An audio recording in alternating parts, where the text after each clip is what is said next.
Mari kita siapkan hati dan pikiran kita untuk mempersembahkan korban syukur yang terbaik bagi Tuhan kita. Hari ini kami datang ke hadirat-Mu yang kudus Tuhan. Kami berserah di hadapan-Mu dan kami mempersembahkan korban yang terbaik bagi Tuhan.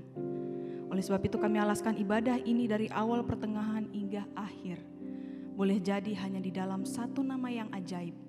Di dalam nama Tuhan Yesus Kristus. Haleluya, amin. Yang percaya Allah itu dahsyat, katakan yes. Yes. Haleluya. Come on.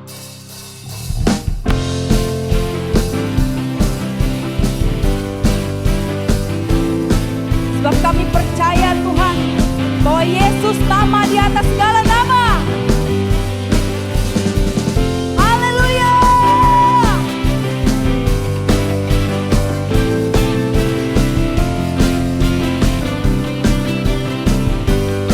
Katakan, namanya Tuhan, menara yang teguh, kota benteng perlindunganku,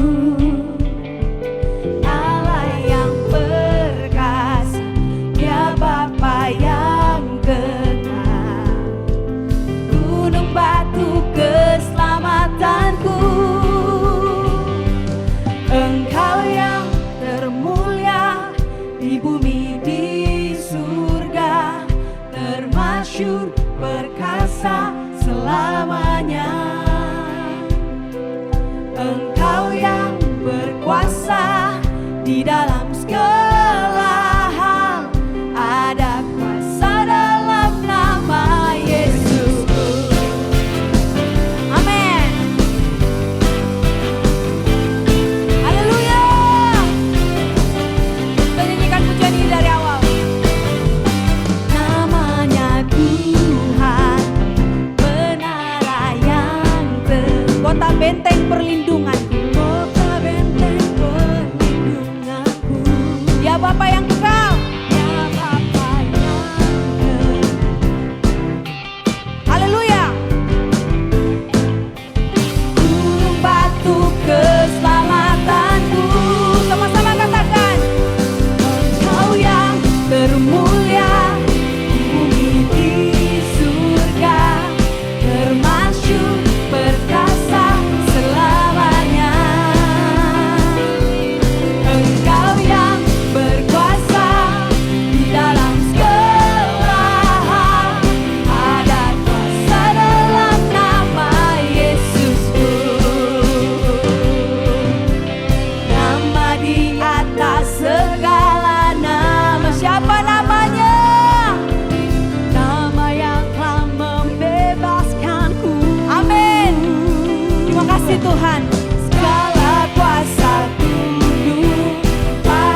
Oleh karena kuasa yang Kau punya Tuhan, oleh kasih kuasa di dalam nama Yesus Kristus, bahkan dalam segala hal Tuhan kami tetap percaya kepadamu.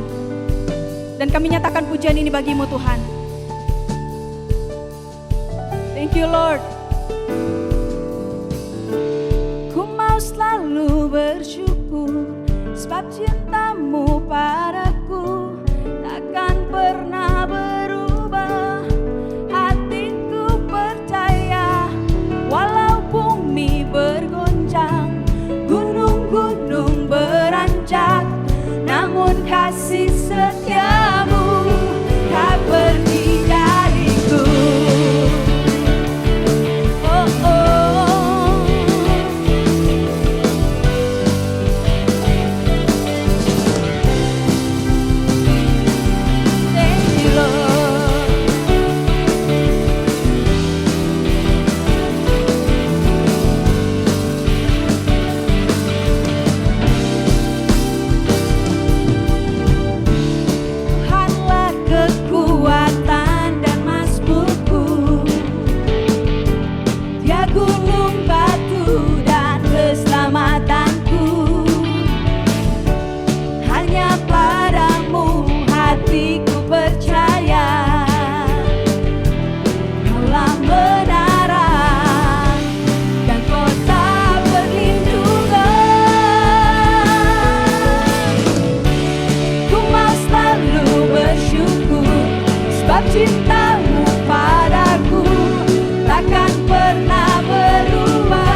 pujian syukur yang terbaik bagi Tuhan, karena hanya Dia yang layak untuk disembah.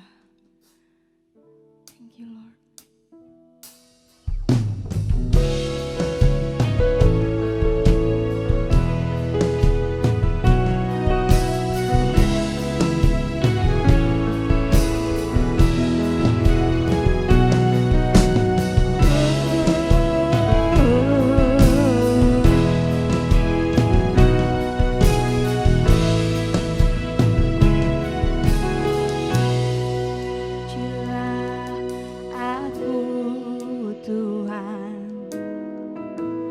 Cobalah aku Tuhan, selidiki batinku dan hatiku,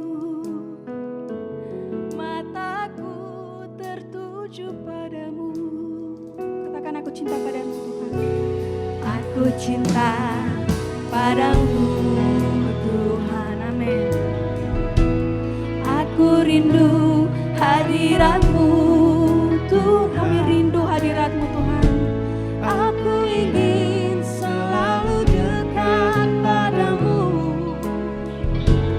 menikmati kehadiran-Mu. Ku nyanyi Hosana bagi Rajaku yang duduk di tahta. Aku muliakan dan ku agungkan, Kau layak disembah. Ku nyanyi Hosana bagi Rajaku yang duduk di tahta. Kami muliakan Kau Tuhan. Aku muliakan dan ku agungkan, Kau layak disembah.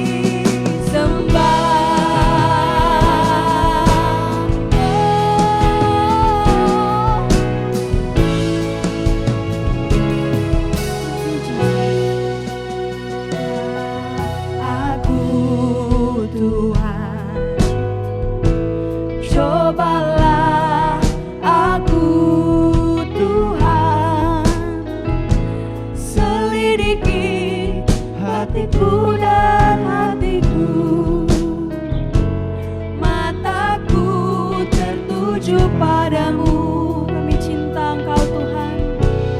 Aku cinta padamu Tuhan. Aku rindu hadirat-Mu Tuhan. Aku ingin selalu dekat padamu, menikmati kehadiran-Mu. Menyanyi Hosana, Hosana bagi Rajaku yang duduk di tahta. Aku muliakan dan ku agungkan, Kau layak disembah. Ku nyanyi Hosana, ku nyanyi Hosana bagi Rajaku yang duduk di tahta. Aku muliakan dan ku agungkan, Kau layak disembah.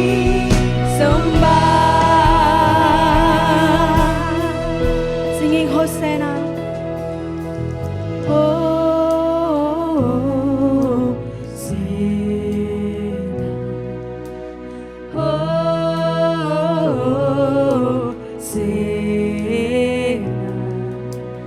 Kami masuk hadirat Tuhan. Thank you Jesus. To the Hosanna. Hosanna.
Mari kita satu hati dalam doa.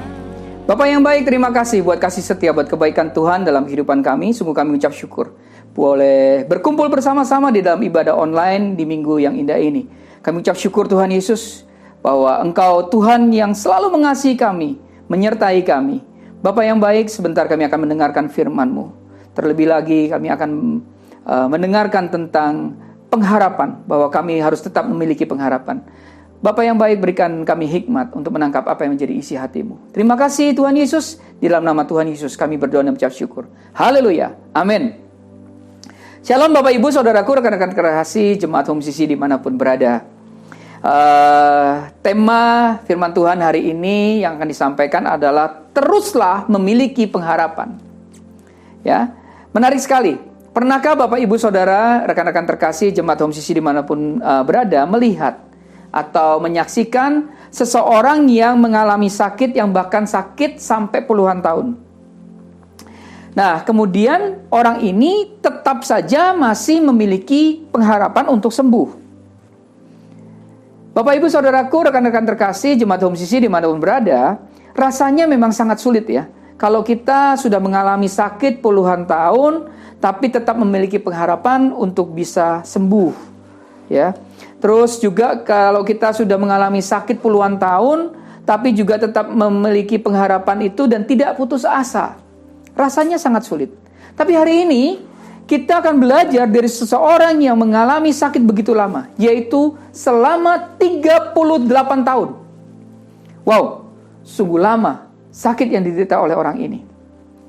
Sebelum kita masuk lebih dalam kebenaran firman Tuhan, saya akan bacakan di dalam Yohanes 5 ayat 1 sampai dengan 9. Demikianlah firman Tuhan. Sesudah itu, ya, ada hari raya orang Yahudi dan Yesus berangkat ke Yerusalem, ya. Oh ya, Yohanes 5 ayat 1 sampai 9 ini adalah dalam perikop penyembuhan pada hari Sabat di kolam Bethesda. Di Yerusalem dekat pintu gerbang domba, ya, ada sebuah kolam yang dalam bahasa Ibrani disebut Bethesda. Ada 5 serambinya. Dan di serambi-serambi itu berbaring sejumlah besar orang sakit. Orang-orang buta, orang-orang timpang, dan orang-orang lumpuh yang menantikan goncangan air kolam itu. Sebab sewaktu-waktu turun malaikat Tuhan ke kolam itu dan menggoncangkan air itu, barang siapa yang terdahulu masuk ke dalamnya, sesudah goncangan air itu menjadi sembuh, apapun juga penyakitnya. Ayat 5. Di situ ada seorang yang 38 tahun lamanya sakit. Ayat 6. Ketika Yesus melihat orang itu berbaring di situ, dan karena ia tahu bahwa ia telah lama dalam keadaan itu, berkatalah ia kepadanya, "Maukah engkau sembuh?" Jawab orang sakit itu kepadanya, "Tuhan, tidak ada orang yang menurunkan aku ke dalam kolam itu apabila airnya mulai goncang. Dan sementara aku menuju ke kolam itu, orang lain sudah turun mendahului aku." Ayat 8 kata Yesus kepadanya, "Bangunlah, angkatlah tilammu dan berjalanlah." Dan ayat 9 katakan, dan pada saat itu juga sembuhlah orang itu. Lalu ia mengangkat tilamnya dan berjalan. Bapak Ibu, Saudaraku, ya, rekan-rekan terkasih, Jemaat Home CC dimanapun berada. Dari ayat yang kita sudah baca, ya, disampaikan bahwa di Yerusalem ada sebuah kolam yang disebut Bethesda. Dan di situ ada 5 serambinya. Dan di sana ada banyak orang sakit, mulai dari yang buta, yang timpang, yang lumpuh, maupun penyakit lainnya. Mereka semua berkumpul di sana karena ternyata sewaktu-waktu ada malaikat Tuhan yang turun ke kolam dan menggoncangkan air itu. Ya, siapapun yang pertama masuk ke dalam kolam itu pasti akan sembuh, apapun penyakitnya. Nah, di ayat yang kelima tadi kita baca, di situ ada seorang yang sudah 38 tahun lamanya sakit. Dan karena ia telah sakit begitu lama, yaitu 38 tahun, maka hal ini juga dapat menunjukkan bahwa ia juga sudah sangat lama berada di sana. Ya. Dan karena di kolam Bethesda ini adalah satu-satunya harapan dari orang ini untuk sembuh. Tapi sudah 38 tahun ia tidak mendapatkan kesembuhan dimanapun juga. Dan karena orang ini sudah begitu lama di kolam Bethesda ini, maka dapat kita ketahui bahwa pastilah ia sudah melihat bahwa banyak orang sakit datang dan kemudian pergi karena telah sembuh. Dan setelah satu persatu masuk ke dalam kolam, ironisnya dia hanya bisa melihat. Kenapa? Karena dia ini orang lumpuh. Dia hanya bisa melihat mujizat itu terjadi pada orang-orang. Sementara begitu kolam itu digoncangkan oleh malaikat, dia tidak bisa jalan. Dia selalu terlambat. Dan dia hanya bisa melihat mujizat itu terjadi pada orang-orang di sekitarnya. Tapi dia tidak mengalami 38 tahun. Bukankah kita hari ini, Bapak Ibu Saudaraku, jemaat Home CC dimanapun berada, seringkali melihat mujizat terjadi pada diri orang lain, sementara kita sangat mengharapkan mujizat terjadi dalam hidup kita, dan itu belum terjadi. Pada titik ini, biasanya seseorang mulai apa? Iri hati. Mulai apa? Marah pada keadaan. Ya. Juga marah kepada siapapun yang bisa disalahkan. Bahkan juga menyalahkan Tuhan. Bapak Ibu Saudaraku, rekan-rekan terkasih jemaat Home CC dimanapun berada, dari sini kita harus belajar dari kisah orang ini yang sakit selama 38 tahun lamanya. Dan orang ini telah melihat mujizat terjadi pada banyak orang di depan matanya sendiri, ya. Namun ia tidak marah kepada keadaan. Luar biasa. Ia tidak marah kepada keadaan. Tidak marah kepada orang lain ataupun kepada Tuhan. Orang yang sakit ini kemungkinan sakit lumpuh, karena ketika ia ditanya oleh Tuhan Yesus, ia menjawab bahwa tidak ada orang yang dapat membantu menurunkannya ke kolam. Jadi dia nggak berdaya. Dan di dalam keadaan yang sukar ini, ia ada di atas tilamnya setiap hari. Ya. Kemudian kenapa dia berharap ada orang yang membantu menurunkan ke kolam? Karena dia nggak bisa sendiri, Bapak Ibu Saudaraku, ya. Nah, karena keadaan yang lumpuh seperti ini, maka dapat disimpulkan bahwa ia tidak dapat mandi dalam jangka waktu yang sangat lama. Tidak berganti pakaian dalam jangka waktu yang lama. Maka kita dapat bayangkan bahwa tubuh orang ini, pakaian dan tilamnya juga jadi bau sekali. Mungkin karena itulah orang ini tidak ada yang membantu ketika kolam mulai bergoncang. Bahkan karena ia sudah sangat lama berada di kolam Bethesda ini dan tidak ada yang membantunya untuk turun dalam kolam itu, hal ini menunjukkan bahwa sangat mungkin ia sudah tidak diperhatikan lagi oleh keluarganya. Bahkan mungkin keluarganya juga meninggalkan dia sendiri di kolam itu dan harus berjuang untuk hidup dari belas kasihan orang lain. Bapak Ibu Saudaraku, rekan-rekan terkasih jemaat Home CC dimanapun berada, tahukah kita bahwa ketika orang ini tidak mampu kemana-mana, artinya orang ini menjalani buang air besar, buang air kecil di tilam tersebut. Dan sampai di sini bisa dibayangkan betapa kotor dan baunya orang ini. Kalau sudah demikian, apakah ada orang yang tergerak hatinya untuk mendekat dan membantunya? Alih-alih orang mendekat, ya, orang-orang pasti akan malah menjauhi dirinya. Bapak Ibu Saudaraku, apa yang saya tadi sampaikan, paling tidak Bapak Ibu Saudara-saudara dan jemaat Home CC dimanapun berada bisa membayangkan betapa buruknya keadaan secara fisik orang ini di kolam Bethesda, dan juga secara psikis, karena tidak ada orang yang mau mendekat dan tidak ada yang mau memperhatikannya. Kenapa? Karena kondisi kelempuhan dan bau yang sangat menyekat. Dan bisakah dibayangkan ketika ia melihat banyak orang mendapatkan berkat kesembuhan, ada banyak orang yang dibantu oleh orang lain, mungkin oleh keluarganya, namun ia tidak mampu melakukan apapun. Tidak ada bantuan apapun.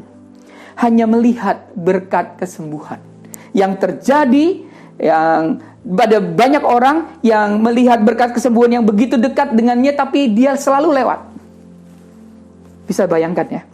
Dari sini kita bisa merasakan bahwa kejadian yang berulang bahkan sampai bertahun-tahun lamanya tentunya akan membuat dirinya antipati. Tentunya akan membuat dirinya kepahitan.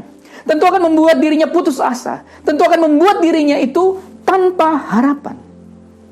Bapak Ibu Saudaraku, rekan-rekan terkasih jemaat Home CC dimanapun berada. Tetapi apakah benar bahwa orang ini putus asa dan tanpa harapan? Inilah yang membedakan isi hati orang ini dengan orang-orang lainnya di kolam Bethesda. Ayo kita lihat lagi di ayat yang ke-6 tadi.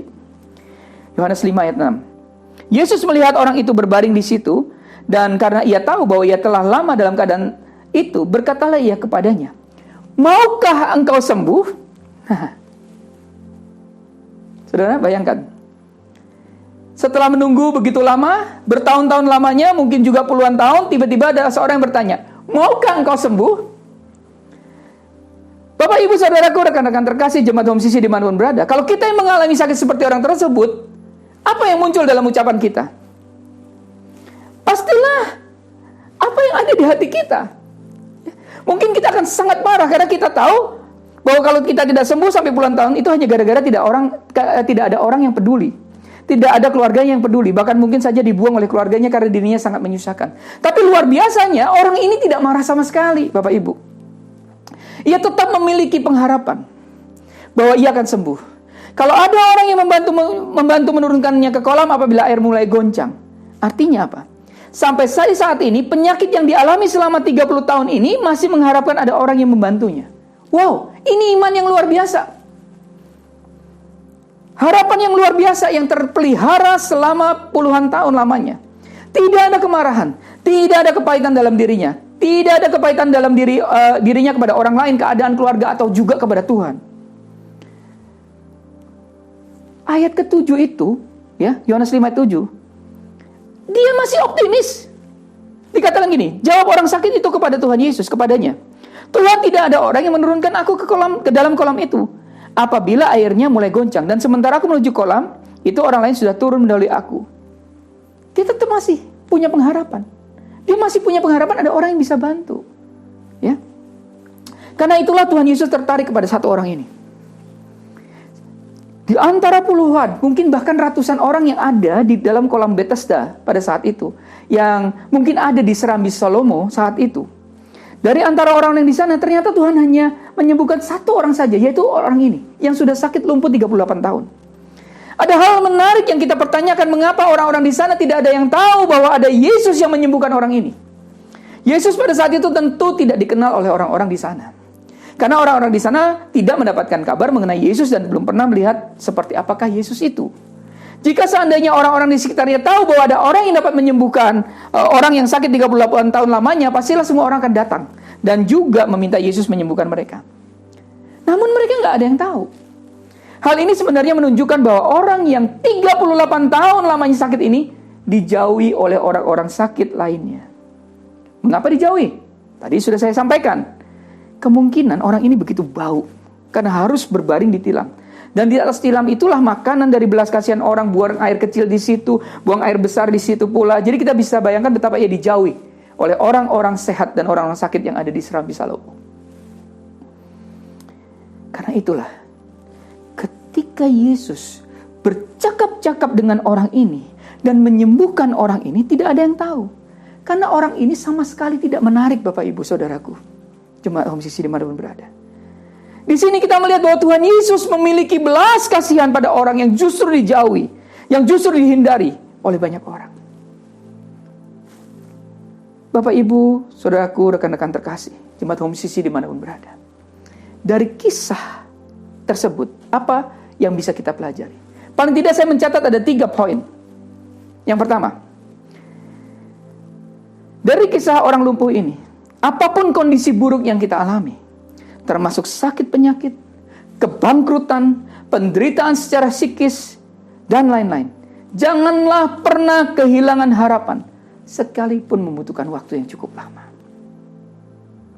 Teruslah memiliki pengharapan. Karena dari kisah ini kita tahu bahwa orang yang terus berharap pada Tuhan, pada akhirnya akan dijawab oleh Tuhan. Katakan amin. Kalau kita perhatikan, karena orang ini tidak dapat datang untuk turun ke kolam, tidak dapat datang pada keajaiban, dan tidak dapat datang kepada Yesus, maka Yesus sendiri, sang ajaib itu, yang datang padanya. Artinya, bahwa kita memiliki Tuhan Yesus yang peduli pada diri kita. Bahkan dalam segala kelemahan kita, Ia pasti tidak ragu untuk datang menolong Anda dan saya. Katakan amin. Kuncinya teruslah berharap. Teruslah miliki pengharapan. Sama seperti orang lumpuh 38 tahun ini. Yang kedua yang kita bisa pelajari dari kisah orang lumpuh 38 tahun ini adalah, dari kisah ini kita dapat belajar bahwa sekalipun kita ditolak, kita dihindari, dan tidak diinginkan oleh orang, bahkan dibuang sekalipun oleh keluarga kita sendiri, percayalah bahwa tangan Tuhan Yesus selalu terbuka untuk menyambut kita. Tuhan Yesus tidak pernah menolak saudara. Tuhan Yesus tidak pernah menolak saya. Tuhan Yesus tidak pernah menolak kita anak-anaknya. Justru kitalah yang seringkali menolak dan menjauhi Tuhan. Karena itulah pada saat ini, mari kita hampiri Tuhan dalam ibadah dan doa-doa kita. Apa yang kita dapatkan yang ketiga? dari kisah orang lumpuh 38 tahun ini. Sekalipun tubuh kita penuh dengan bau busuk. Sekalipun tubuh kita penuh dengan bau busuk. Ada yang harum, yaitu doa dan penyembahan kita.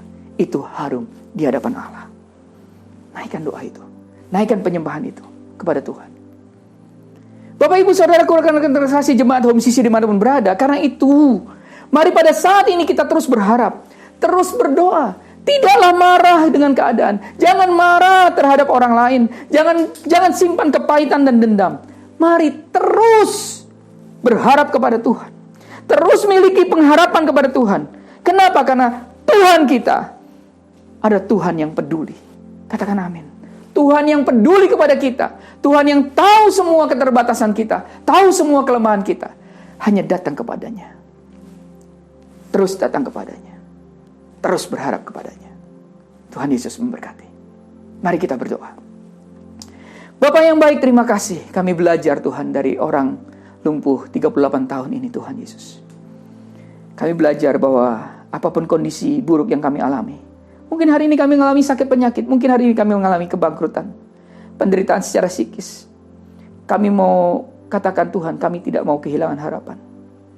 Memang kami menjalani hari-hari ini, waktu-waktu ini sulit. Tapi kami tahu, kami belajar dari kisah orang yang lumpuh 38 tahun ini yang sembuh. Bahwa Engkau memperhatikan orang-orang yang terus berharap kepada Engkau. Engkau akan menjawab setiap doa dan pergumulan. Engkau Allah yang peduli. Engkau Allah yang tidak ragu datang untuk menolong kami, Tuhan Yesus. Kami belajar Tuhan, lewat orang ini. Kami terus mau menaikkan doa-doa kami, penyembahan kami. Tuhan, orang lumpuh 38 tahun ini mungkin bau secara fisik. Tidak ada orang yang mendekati. Tapi aku tahu Tuhan, doanya, penyembahannya, itu harum. Mungkin kami buruk di mata orang-orang. Mungkin kami dijauhi. Tapi kami tahu bahwa doa dan penyembahan kami itu harum di hadapan-Mu ya Tuhan. Kami mau terus menaikkan doa-doa kami dan penyembahan-penyembahan kami kepada Engkau. Setiap jam, setiap waktu ya Tuhan.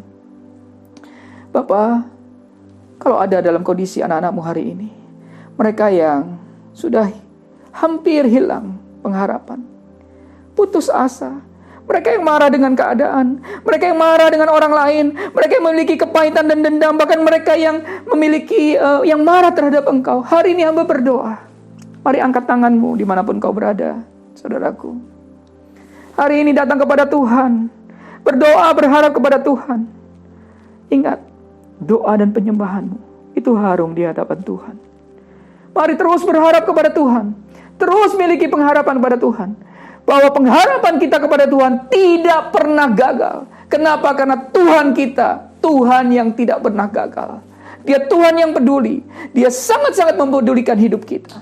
Terima kasih Bapak yang baik, terima kasih. Terima kasih buat firman-Mu hari ini. Terima kasih buat pemulihan hari ini. Bapak, kuatkan kami, beri kami kemampuan untuk tetap memiliki pengharapan kepada Engkau. Dalam nama Yesus kami berdoa. Haleluya. Amin. Ajarku memahami semua yang Kau ingini agar hidupku puaskan hati-Mu. Bagimu aku rela sepenuh hati menghamba, serahkan diri genapi karya-Mu. Serahkan diri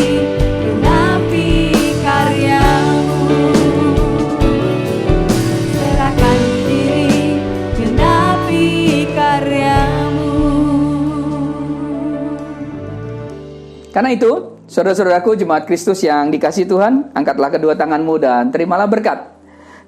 Mari aminkan setiap perkataan berkat yang kita percaya bahwa kita sudah menerimanya. Tuhan memberkati engkau dan melindungi engkau.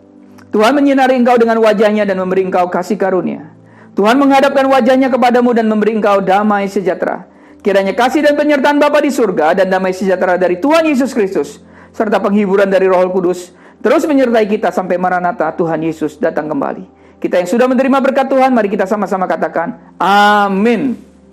Selamat hari Minggu, selamat berkumpul bersama keluarga. Nikmati hari-hari minggu kita hari-hari ini dengan keluarga. Terus mencintai Tuhan, berhenti menghakimi, dan selalu jadi berkat. Tuhan Yesus memberkati. Amin.